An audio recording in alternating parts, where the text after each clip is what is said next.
So we tried this a couple of years ago, and I thought it would be good if we would have this as our wrap-up session.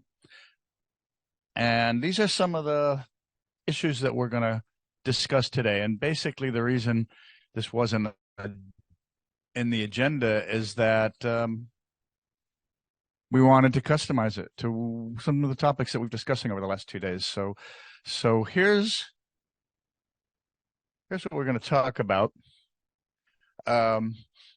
Spreading the word. Is the neuromodulation industry doing enough to counteract negative publicity that's been accumulating over the last few years? So we're going to spend 15 minutes on that. Sharing the check. Are all the stakeholders involved with treating neurological and psychiatric disorders contributing their fair share? And fixing what's wrong.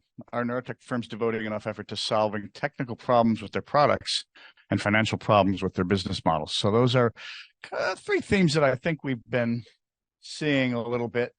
The session format, 15 minutes for each of the three topics. 10 of those 15 minutes will be us, followed by 5 minutes with y'all in the audience. Nobody speaks for more than 60 seconds at a time. Loudon here is going to keep the clock, and he's going to buzz us. And I think we get shocks. We get electric shocks if you go beyond 60 seconds. And then when the buzzer sounds, we switch topics. Okay, so I'm going to put the topics back up. I'm going to start with this one. Spreading the word is, are we doing enough to counteract negative publicity? And I think yesterday's closing session was a great example. You can start the timer on me now. Was a great example of some negative publicity. And one thing that struck me, I thought some great points came out yesterday in that last session, but when Professor Derva said that despite being the corresponding author on that negative paper and having his email on the article, nobody from the neuromodulation industry had ever contacted him. So I think that to me is the start of an answer. No, we're not doing enough to counteract the negative publicity. For one, let's reach out. So anyone else want to weigh in? Go ahead. You've got the mics. I think there are two brands that we're facing. One of them, of course, is very easy to identify. It's the clickbait headlines that are driven by Elon Musk's involvement in the field. And that's something that he can't help. I mean, he doesn't always help himself, but he also is not in control of that. The other thing are negative outcomes. And one thing that I've advocated for a long time, actually, is a sort of a industry-wide collective effort to have some crisis management messaging. It's not a matter of if somebody's going to have a failure, it's a matter of when, and we're not in control of that spin. So I think having messaging that we can all have access to, that supports the field, that recognizes challenges when they arise and addresses the issues, I think that's important and something that we could all benefit from. Okay. I'll jump in where, thank you. I mean, I think as a whole, the neuromodulation community can do a lot more, whether it's negative or positive, just in terms of getting out, increasing the awareness. I mean, we're such an insulated community here. And when you look at outside in the real world, I think there's so many more stories that we need to be able to share, because the news just, they just grab onto some of the negative stories, which, tend to be sometimes isolated. And the other big challenge, I think, is in terms of what we heard yesterday, where, clinical trials are designed to, for patient selection and to have good outcomes. In the real world, you don't always get the good patients. And so results often aren't as good. And how do we overcome some of that negativity when there's such, I think Eric Grigsby would talk about that a little bit. There's so much good in this community, but we got to get that word out. There's also matters of privacy. I was quite recently a student, and this whole matter of neurotech and what it is in industry, it's not really accurately described in academia. It's usually talked about as if they are big, evil companies, rather than matters of a lot of help to society and to treating conditions. And so the educational element and this whole matter of, yes, we do abide by privacy laws. There's HIPAA compliance. There are all kinds of things that protect people rather than it just being a thrown together type of field. And I would like to cover the topic of legitimately bad press. For example, what happened with Steamwave. Yeah. I think that we saw headlines comparing the CEO to Elizabeth Holmes. So the point here is that we should not this is a little bit overblown, because the whole spinal cord stimulation is not a hoax. People do fraudulent things, but it doesn't mean that our industry is a fraud. So we have to make that distinction. Okay. All good points. I think we have a couple more minutes for internal discussion before we reach out to y'all folks. But yeah, negativity in the last year, certainly the Stimwave situation was a negative story. The JAMA neurology and the Cochrane reviews and all of these scientific papers that came out. And clearly you can't be too much on the defensive. So the industry has to be careful about just sounding like they're whining. But on the other hand, and I think Eric Grisby made this point really well, is that even if you were to take at face value what Dr. Derva's paper had, tried to present, he wasn't attacking all of neuromodulation. This was just SCS. Now, of course, the SCS industry wants to respond, and they have, although, you can question whether it's been enough. What I can say is that NANS as an organization has taken it seriously. They've, in fact, in the January meeting in Las Vegas, it's going to be on the agenda. There's actually chair people who have been assigned to this. So within the clinical community, there's going to be that effort. And I think we saw yesterday from Dr. Derva's, frankly, humble response, acknowledging, look, there's limitations here. Look, we didn't consider this. Look, we didn't consider that. Having, Prasad write that, not rebuttal, but critical analysis in the same issue. Those are all things that help. But clearly the general public is a different audience than the scientific and clinical community. I just want to offer one quick thing that actually is actionable for everybody in the room and elsewhere. There are resources for you to be able to proactively engage with the media so that our story is told through the eyes of people who understand. So there's a website called HARO, H-A-R-O. It's Help a Reporter Out. Huh. So you can set up alerts so that when reporters are looking for people to comment, especially on deep tech, med tech, neurotech, you can then respond as somebody who understands what we're trying to do and what we can do and what also is false or misinformation. That is a great suggestion, Jojo. For anyone who's ever seen the website Eureka Alert, which is actually run by AAAS. AAAS is the premier science organization in the United States. It's equivalent of, I think, of the Royal Society in the UK. And they have subject matter experts, so that you can actually identify yourselves to Eureka Alert, and it's a service for reporters. So newspaper press, magazines, bloggers use Eureka Alert to find articles. And if you're knowledgeable in a particular area of neuromodulation, it might be worth, as Jojo said, signing up as a subject matter expert. So I thought that was a good one. So Jim, I just have a question for you as a journalist or publisher. So if you have some negative news, right, sometimes by discussing it, you bring more attention to that negativity. Yeah. So what are your thoughts on that? Yeah, that's very true. And trust me, we've been questioned and maybe even criticized for saying, well, why are you even covering this? Don't give them any publicity. But that's not our as a journalist, that's not our role, right? And even though we're a trade publication, we're here to serve the industry in a sense, but we're here to serve the industry with facts, with the truth.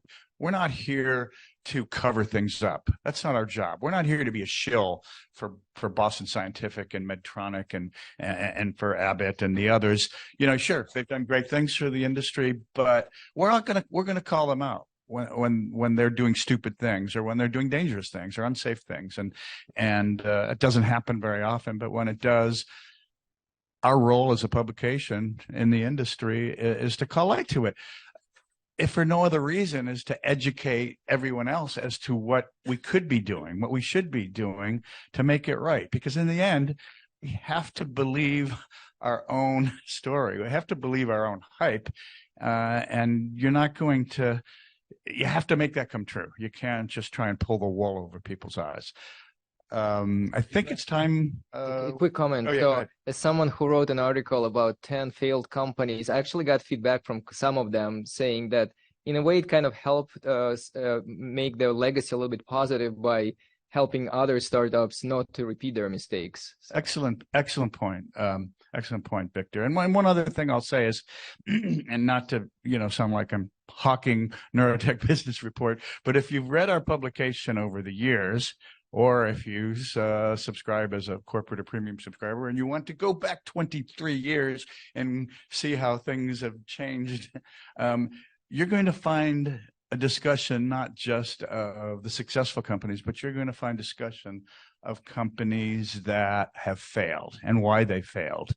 And no other source is going to be doing that. When they go out of business, there's no more website, right? Where do you get the story? How do you find out why, that particular company failed in 2007 or 2008? Because maybe you're pursuing a similar indication. Wouldn't it be nice to know? You're not going to find that out through most other trade publications or business publications. Okay. The Wayback Machine. There's the Wayback Machine, but it's really not giving you a lot of context. It is a good source, but it's not going to give you a lot of context. We are the Wayback. Yeah, Tim, you go way back. I'm the way backest. But, okay, how about anyone from the audience who wants to weigh in on this subject of responding to negativity? Rob. Thanks, Jim. I guess this gentleman that had the bravery to come into this forum yesterday and talk about his article, do you feel there's this question in my mind whether or not what he wrote was responsible or irresponsible? Because I feel like he was drawing correlations, not cause and effect, and it was interpreted as cause and effect about SCS. What are your thoughts on that? That's a great question, Rob. And my feeling, and he made this point himself yesterday, look, this is a prestigious journal. It's JAMA. It's the Journal of the American Medical Association. They have reviewers and referees. I would have more issues with the journal, not with the author. He admitted it. Look, I'm a cardiologist. I'm not necessarily. Yeah, we didn't really look at pain scores. Oh yeah, we didn't really look at new generation devices. They were 2017, 2018 SCS. Very, very different technology. He owned up to that. Why the hell didn't JAMA and their reviewers ask those questions that we asked in the room yesterday? So that's my 2 cents. Anyone else want to respond to Rob?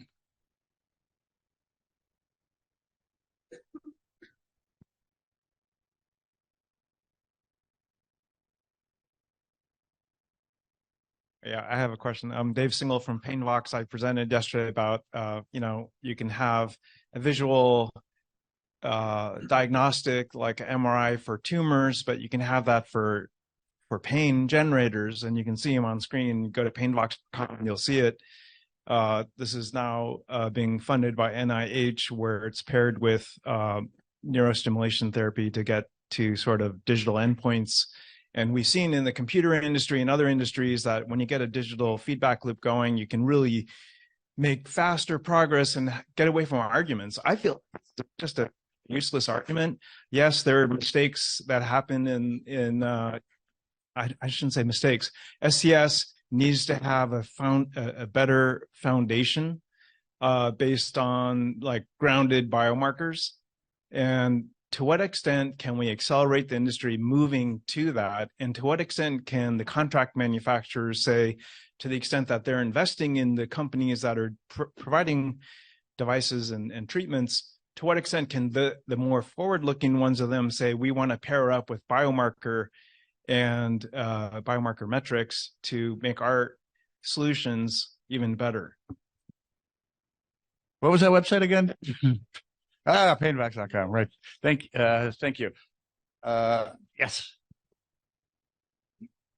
So I thought that he was overly conciliatory, because it doesn't matter if you're doing a statistical study, whether you're a cardiologist or something else. If you're doing a case control, that is a good place to find signal of efficacy. And a 1-to-4 ratio is the minimum, really the optimal place for a case control. He did 1-to-5.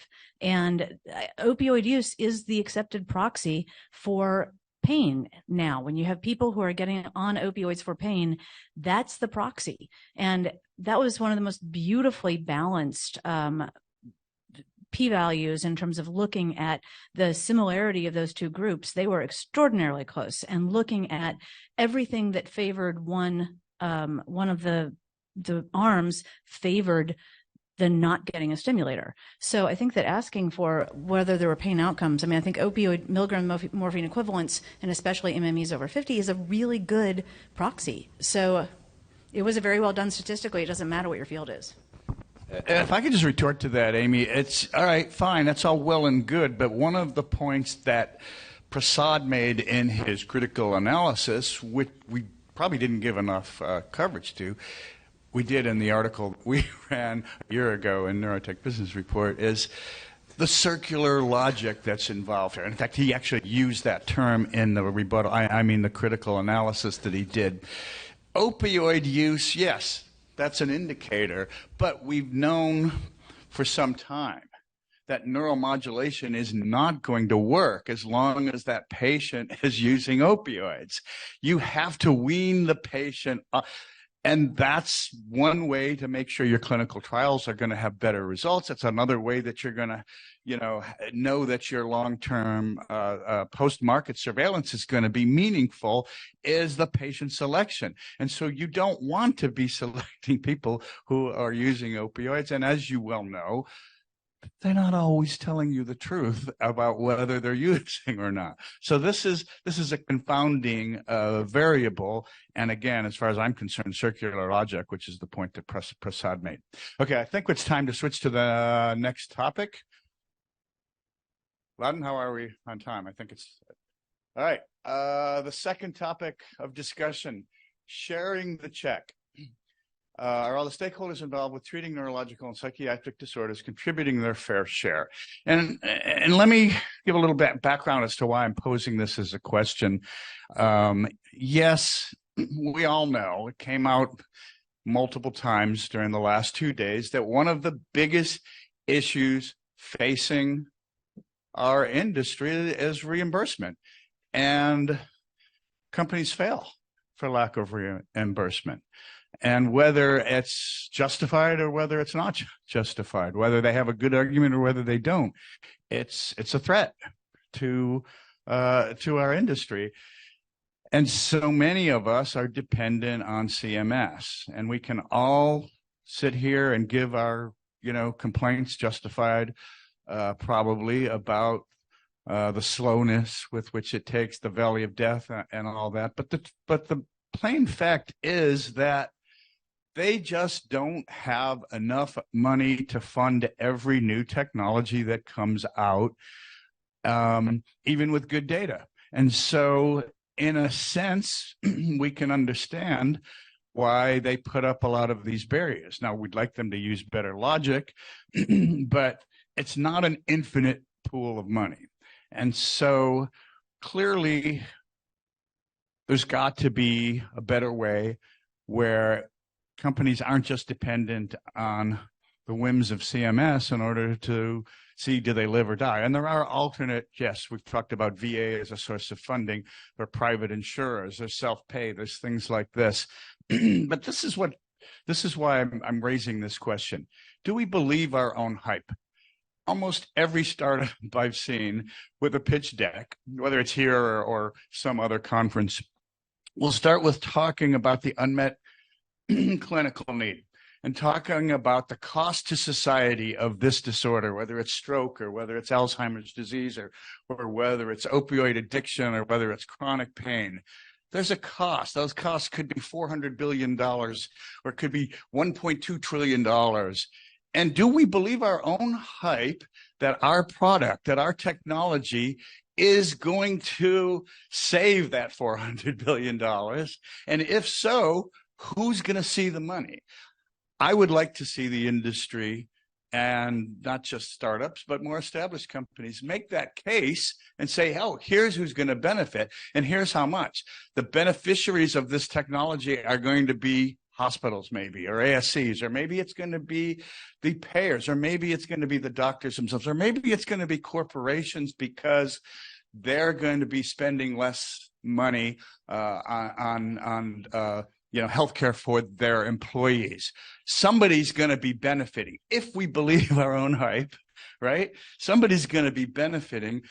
Then it's like we're all out to dinner and we're having, caviar, or we're having Dom Perignon, and maybe one guy's having coffee. The check is going to come. We need to split that check up fairly. And yes, the government should be the biggest payer, but shouldn't there be other stakeholders who stand to benefit, pony up for the benefit that they've achieved? So that's why I posed the question, who wants to weigh in? Go ahead, Victor. Well, actually, I make a counter argument because I think we have additional stakeholders here who are not beneficiaries, and they're gatekeepers. So in case of, let's say, telehealth, gatekeepers. Okay. So in case of telehealth, the reason why CMS did not award them was actually, it was not their whim. They went by their standard definition of what the societies say. And societies did not provide a recommendation. And societies did not. And in particular, the AAN, right? They singled them out. And so this is essentially a gatekeeper, which was used for releasing that payment. So I think that is the one of the stakeholders was not in a loop, and probably should have been, or maybe we should not have that stakeholder. We can discuss that, whether we need that stakeholder. But that's what kept them. Actually, you forget. Okay, no, you make a good point. Medical societies like AAN. Let's not forget this. We complain rightfully about MCIT being taken off the table. Let's not forget that it was an editorial in the New England Journal of Medicine that really helped sink the MCIT program. There were other factors involved. There was a little bit of politics.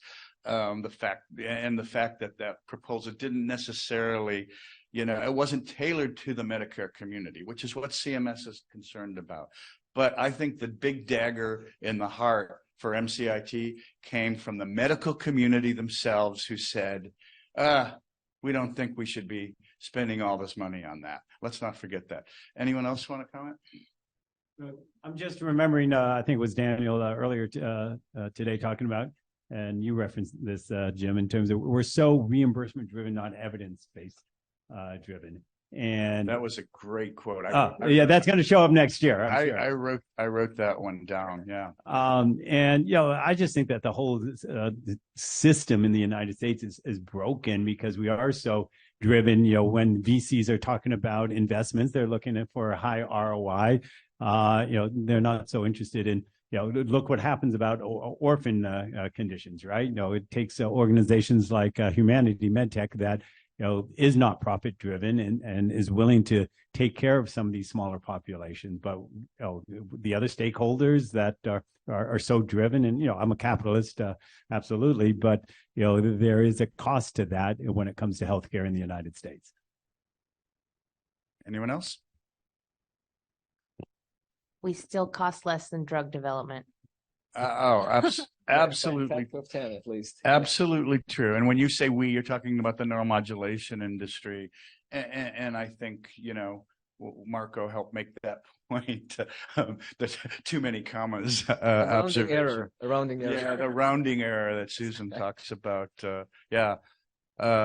Anyone from the audience want to weigh in on this question?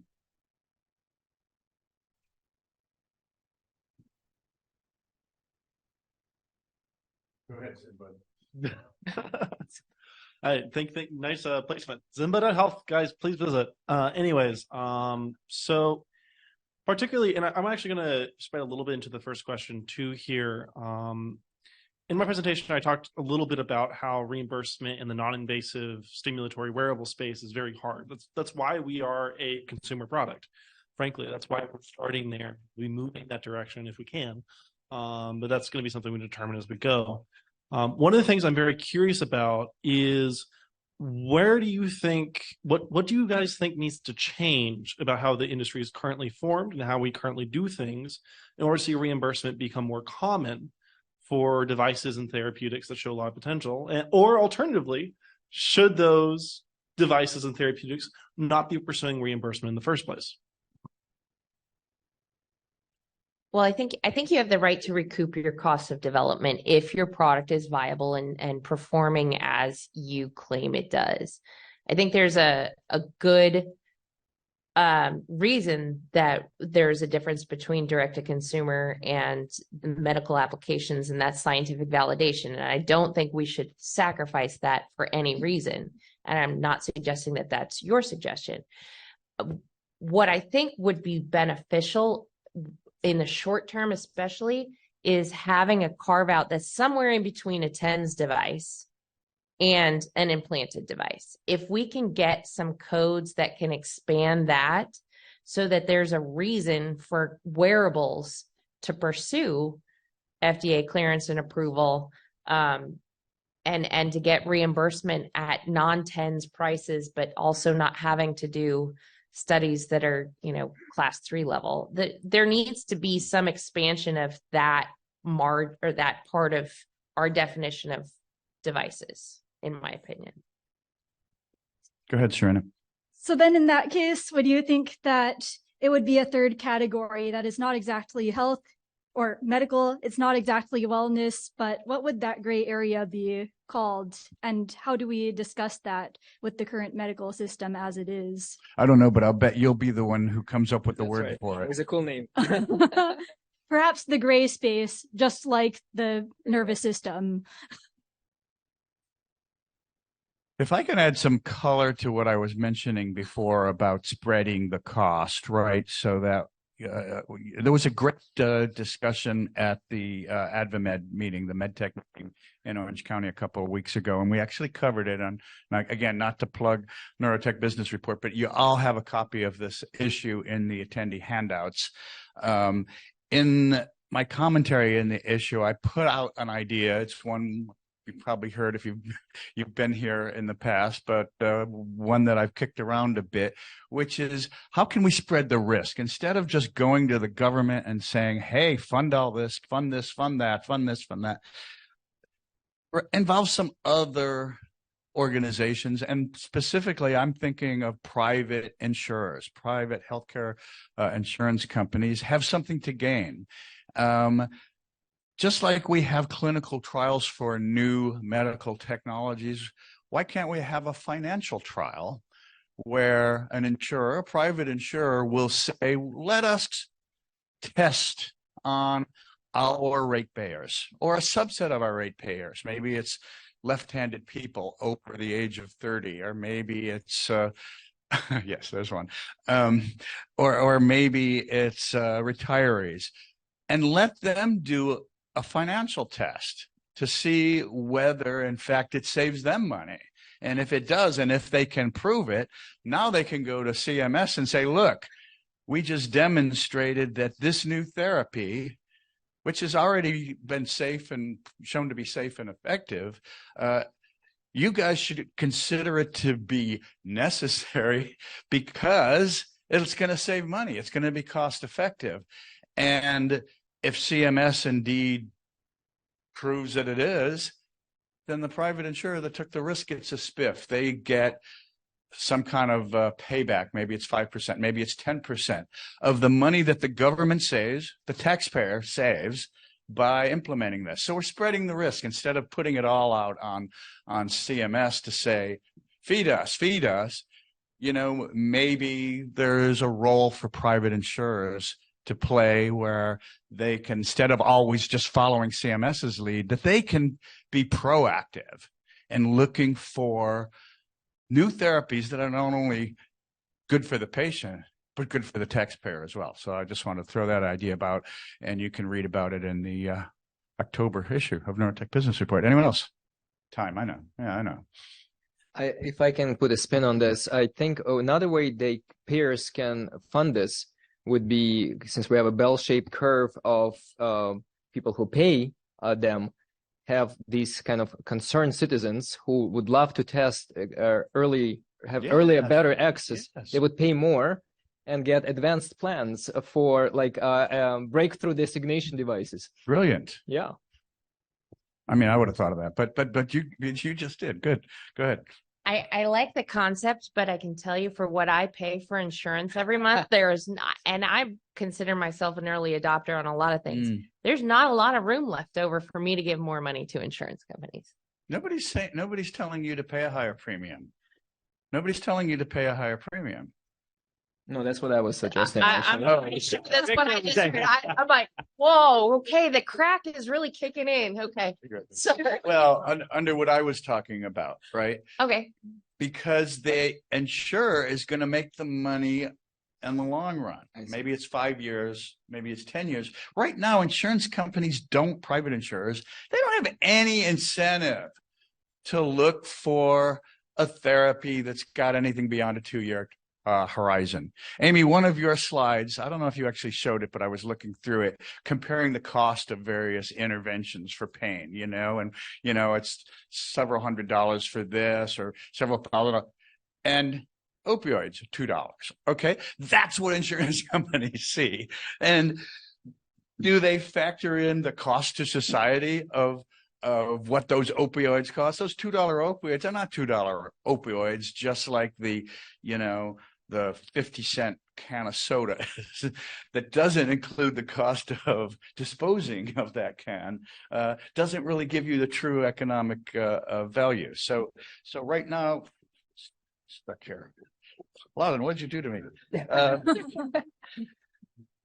Right now, private insurers don't have the incentive because they know they probably won't keep that patient for more than 2 years. So do they care that neuromodulation has a time horizon of 2.5 years on average where it's break even? No, because it's somebody else's problem. We got to fix that. We totally got to fix that. Anyone else? Jonathan. So I think it actually brings up a really interesting question. And like if we can get the government to change, that's always lovely, though they don't like to do that very often or very fast. But here's something I wanted to pose to you guys based off of what you were talking about, Jim, and about some of the ideas brought up. So why not a private company that goes and does a financial test, or alternatively make it part of integrated practice for when we're doing your initial feasibility studies to include cost savings to insurance companies over that 2-year period they actually have the patient. And then if you can prove that it's physically possible for them, then it seems like they'd be more likely to cover it. Though, again, admittedly, my understanding of the insurance realm is less than many other facets of this business. Yeah. I want to give a more concrete example, and Jeremy, you can probably vouch for this. In the early days of the cochlear implant industry, right? It was FDA approved. It was starting to gain some traction. But the Al Mann Foundation, and in fact, I think Al Mann himself, funded economic studies that showed what's the cost of caring for people with this particular, a hearing disorder, and what's the cost of a cochlear implant, and what's the long-term savings. I think doing more studies like that, but not just doing the study and leaving it there, but really making it a proposal. So, for instance, if corporations are truly going to save money by using neurogenesis product because their employees are going to be more productive. There's going to be fewer sick days. And there are actually examples. I'm not just pulling this out of my hat. There are examples of auto insurance companies who are experimenting with digital health or brain games that will presumably produce better driving or better results or less absenteeism. And if so, then it's worth those companies forking over some money. So this is kind of what I was getting at. Loudon, how are we doing on time? Is it time to switch? 4:51. No, I mean in terms of topic. Yes, It's time to switch. Okay, let's go to the final topic, which is fixing what's wrong. Are neurotech firms devoting enough effort to solving technical problems with their products and financial problems with their business models? So we've talked about some really promising startups here and new technologies and new themes like closed loop neuromodulation, and we get all excited about it. But there's also existing companies that have good products that might have some things that we can improve technically. And there's some companies that have a financial model that maybe isn't working. So I cited the example of Eckley, which is a spin-off of UCSF, right? A digital health company that was high flying, did really well, and there's basically crashed, went from almost $3 to like 38 cents within the span of a couple of weeks. Their CEO is out. And, what was the cause of it? Well, they changed from a prescription to a non-prescription model, which maybe is justified, but it raises the question, well, what took you so long, or why did you do this in the first place? You can always point your finger at, reimbursement. Okay, fine, but you're a games company. What's your cost of goods sold here? It's not like building a spinal cord stimulation system. With respect to technical issues, even if you disagreed with everything that Professor Darba was saying in his article, you have to admit that safety issues with implanted devices are paramount. And to have problems like lead migration or explants 2, 3, 4, 5%, hey, that sounds not bad, but guess what? To the public, that might not be low enough, right? Who would go out and buy a car if 95% of them did not explode when you turned the ignition, So what can we as an industry be doing to make sure that our existing products, which are FDA approved and are reimbursed and are profitable for the company, but make them better so that explant rate, or so that the adverse event rate is better than where it is now? Because every time there is an adverse event or somebody dies, it's bad publicity. And what can we be doing? Are we spending enough time? Are we devoting enough effort to solving those problems? So that's the question I'm throwing out to the panel. Go ahead. Yeah. Well, you brought up in terms of migrations. If you look at over time with SES lead migration, it's certainly gotten much better from the early days when it was astronomically high. But where we're at today, certainly there's a lot of room of improvement. I think one of the challenges may be that the big corporations, it's just tough to get and slow to get things done. That's just the nature of big corporations. So a lot of the pioneering innovations come from the smaller, quicker companies. And so how do you make sure that these companies, the smaller companies and new technologies, get integrated into these new existing products to improve performance and minimize migration? I think on the wearable side, you talked about subscription model. And I personally struggle when it comes to non-invasive devices, and particularly when you look at the COGS, although a lot of development goes into this. But pain and electrocore has tried everything. Nothing's really stuck. But it really has to be aligned with what's the reimbursement model. What is CMS going to pay for it? But at one point they were charging $500 a month. for their, was it 500? It was in that ballpark. Right. As a subscription base, and this notion of electricity dosing, a model for electricity. Yeah, I'm sure basically. Amy, you probably have some thoughts on terms of subscription model, and maybe we can hear from you. You know, what are your thoughts, and what do you think the market's going to take?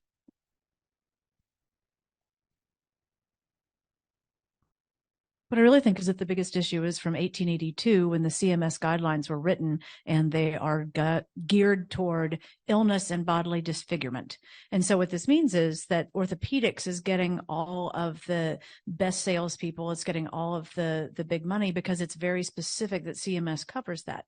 And so I think that the real thing that needs to happen, sort of apropos to your idea of having a middle tier, is that there has to be a reconfiguration of the priorities of what CMS pays for, because we're never going to get our inexpensive items in there working if it's all really predisposed to the orthopedists getting the kickbacks from the braces that they sell and from the med tech salespeople being used to having the kind of money that you get in orthopedics. So I think that the subscription model, the thing is, it's a really important part about what a lot of our things are going to do. You know, like I've forgotten the name of your cool Zen Bud. You know, these things, if they fix if they fix people in 30 days, most people who are using my device now are actually eradicating their pain in 30 days. So it's a much better idea to have it be subscription, but there's not a payment mechanism that's really built in the way CMS reimburses. So I think that there's some other fundamental problems that have to go before we turn to this as something where we put our focus on how we make our devices. Okay. Thanks, Amy. And I just want to say one thing in defense of electroCore, because they were one of the first companies to go out on a limb and say, hey, let's look at some alternative financial models, some alternative revenue models. Instead of trying to sell a $10,000 device, let's sell a subscription that would be similar to someone getting a prescription and what they pay at the drugstore or what they pay their pharmacy. So you pay $400 or $500 a month for your prescription, which gets you a card, which is probably something you download into the device, and it gets you so many jolts, right? So many uses. This, as far as I'm concerned, is the future of bioelectronic medicine. If we are ever going to involve the pharmaceutical industry into bioelectronic medicine the way we feel they should be, this is a bridge. This is a bridge because that's a revenue model that they're familiar with. And it's also a little bit of an equalizer, a balancer, so that if your device is a $20,000 or $30,000 piece of hardware versus a $2 pill, well, maybe it's a $10 pill, but maybe a year's worth of that prescription, you're now spending $3,000, $4,000, $5,000.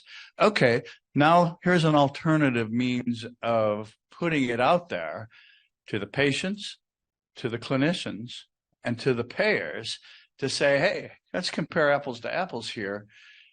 Sure, it didn't work for electroCore, but they were the pioneer, right? The pioneers are the people with the arrows in their back. And it could just be that they were a little too soon. I think they deserve some credit for at least giving it a shot. And I suspect that other bioelectronic medicine firms. Sorry.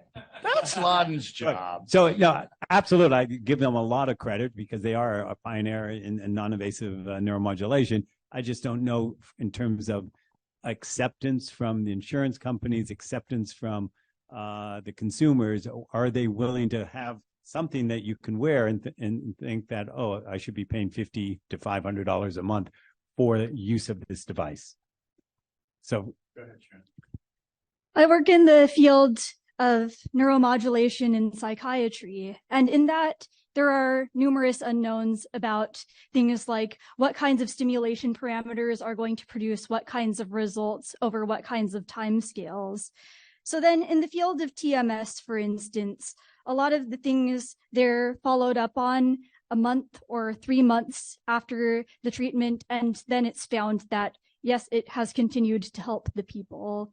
But this matter also of the payment models and considering them, it is also quite a challenge in terms of people have had to fail 2 different drugs and therapy, and they have been recommended to do this such a TMS procedure. And so that's one route to getting the treatment as a bioelectronic medicine. The other is that they could privately pay, and that may be about $1,000 per session. Very apropos that you bring up psychiatric disorders and TMS specifically, because one of the first vendors in this space was Neurotech, and they're not a public company. And if you look at their financials, and I have, interestingly enough, even though their device costs $70, $75, $80, depending on how it's configured, $80,000, and they've sold a few, they get more revenue on their click charge, which is to say every time, there's some consumables involved, but every time a patient comes in for a therapy, in a sense, Jeremy, that is a counter argument to the supposed failure of electrocore. Neurotech has proven that the pay per dose model works in the clinic. Okay, but it's still an example. You're right. It's in the clinic. Now, Keith gave another example. I don't know if he's still here, but our friend from Neurolace Medical, whereas everybody else with non-invasive pain therapies is going to CMS saying, give us a lot of money, give us a lot of money. Keith would probably be happy with $300-400, right? Why? Because it's $300-400 5 times a week, right? 6 times a week, or 5 times a week, maybe, initially, and then 1 or 2 times a month, times 50 patients, I think was his average with just that one VA center.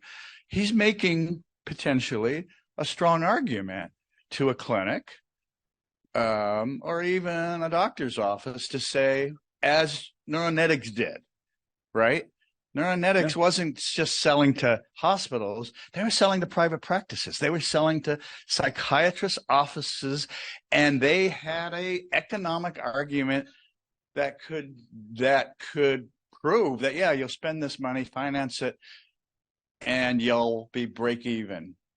You'll be black ink within X number of years, a year and a half, 18 months, whatever. So I think those are counter examples of what electrocore's experience was, that maybe we shouldn't be so quick to throw out the pay per dose model. That's my 2 cents. Anyone else want to weigh in on that? Looks like we have 1 or 2 people. Go ahead, John. I was going to weigh in on fixing what's wrong, extra information, if that's okay. A couple of things that concern me regarding what you wrote there. Neurotech firms devoting enough effort to solving technical problems. One concern is the extrapolation in claim that we do that we can solve technical problems. For example, when you see, and especially with the social media exposure we have today, when you see, and this is close, we will be close to making an SCI patient walk again. We have to be very responsible. You heard from Marco today. We need to solve the technical issues that really affect the population instead of claiming this, because it will hunt you back, basically, when you cannot achieve it. Making someone walk again is a very complex process and most likely unachievable in decades. The other thing I would like to go to what Jeremy said, we have to be very responsible when we try to solve a technical problem, and this is going to come with BCI, is the orphan market.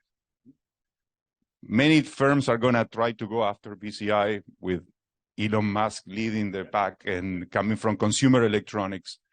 And what is going to happen when those 3, 4, 5, 6 firms implant patients and then they die? Who's going to support those patients implanted? Who's going to upgrade their firmware? Who's going to? Those are the concerns, I think, that fixing what's wrong. We have to be more responsible. I know we want publicity when you're a new neurotech startup, but you have to be responsible as well. Excellent point, Marcelo, and definitely one that we have covered in Neurotech Business Report for many years. not leaving the patient who's involved either in a clinical trial or at a startup in the lurch when the company goes out of business. And we've actually proposed some things that could make a difference. I'm not going to bore you with them now, but I think we have one more comment. Yeah, I'll give a little bit of a recently big company perspective on both sharing the check and fixing what's wrong. So the payment model we have today, where a company gets paid upfront for an intervention that may or may not work, actually creates a very weak incentive for that company to fix that product over time. So the lagging indicator is if that patient doesn't come back in 5 or 10 years for a replacement, you don't get paid again. And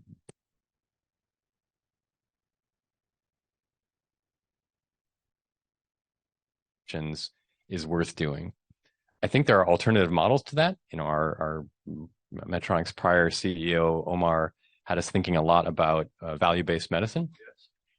And if that risk is more shared, so sharing the check, medtech providers could share that check in sort of a risk-sharing model, right? So if my therapy doesn't work for you, I pay for that, right? If you have a complication, I pay for that. Or in a pay-as-you-go model, if you exit the therapy, I stop getting paid, right? And so there are ways to use the financial models and risk sharing to actually balance those incentives and cause medtech to weigh more highly product improvement, product reliability, performance over time, and outcomes in a way that would change engineering behavior. Because it wasn't that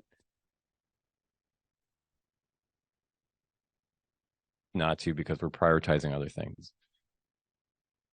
Those were great observations. Thank you. All right, we're running really low on time. There's probably time for one more question, comment, and I'm going to let it be Eugene. Thank you so much. I recently had quite a challenge with my wife and trying to do fertility benefits, and she's OBGYN, and we're being ping-ponged between our medical benefits and our pharmacy benefits. And apparently insurance companies, whether or not something would be covered on one or another became a big issue for us. Then our private employer, or I guess certain employers, the tech industry here is big and law firms are big. They offer like adjunct coverage for particular things. And so fertility benefits are our thing that they offer, and that's like an incentive. So I think when it kind of goes to the idea of sharing the check, but kind of like creating our own idea of, I guess we need to maybe brand better what our services for helping prolong longer health. That's pretty much it. To get rope that in. Thanks. All right, thank you, Eugene, and thank you, editorial panel. I think I don't think we've solved all the world's problems, but we've at least raised a few and maybe made a dent in it. So again, thank you, panelists, and thank you all who contributed. So this brings